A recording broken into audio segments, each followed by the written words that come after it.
కాకపోతే ఏంటంటే లండన్ వెళ్ళిపోతాడని వీళ్ళు ముందు ప్రచారం చేశారు. లండన్ వెళ్ళకపోయేటప్పటికి దానికి కారణం మరి ఏం చెప్పాలి అంటే పాస్పోర్ట్ అని వీళ్ళే రైట్ చేశారు. అది ఒక కామెడీ ఏంటంటే అతను 5 ఏళ్లకు అడిగాడు, కోర్టు 1 ఏడాదికి ఇచ్చింది. ఇప్పుడు వెళ్ళడానికి కోర్టుకి ఏమన్నా అభ్యంతరం ఉందా? ఎవరన్నా ఆపుతారా? లేదు కదా. అయినా ఒక ఏడాది పరిధిలో అయితే ఇప్పుడు వెళ్ళిపోవచ్చు, ఆయన హ్యాపీగా లండన్ వెళ్ళిపోవచ్చు. మరి ఇంకేంటి ప్రాబ్లం? పాస్పోర్ట్ ప్రాబ్లం వచ్చి వెళ్ళలేదు అని ప్రచారం ఎందుకు?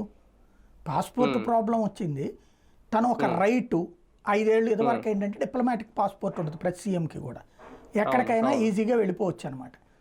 ఇప్పుడు తను మాజీ సీఎం కాబట్టి డిప్లొమాటిక్ పాస్పోర్ట్ ఉండదు, కాబట్టి జనరల్ పాస్పోర్ట్. అయితే ఈ జనరల్ పాస్పోర్ట్కి వచ్చేటప్పుడు గతంలో వివాదం ఒకటి ఉంది కాబట్టి, కేసులు ఉన్నాయి కాబట్టి జనరల్ పాస్పోర్ట్ని సిబిఐ అప్పుడు ఆపేయమంది. ఇప్పుడు సిబిఐ అబ్జెక్ట్ చేసింది కోర్టులో. చేస్తే కోర్టు ఏం చెప్పిందంటే ఇది ఇవ్వద్దు, అక్కడికి వెళ్తే తేడా జరుగుద్దని సిబిఐ ఈడీ వాదిస్తే కోర్టు వెళ్ళడానికి పర్మిషన్ ఇచ్చింది, లండన్కి పోవడానికి కోర్టు పర్మిషన్ ఇచ్చింది. అలాగే పాస్పోర్ట్కి సంబంధించి 1 నెలకి మించి ఎక్స్టెండ్ చెయ్యొద్దు అని సిబిఐ అడిగింది. జగన్ 5 ఏళ్ళు అడిగాడు, కోర్టు ఏడాది ఇచ్చింది. జగన్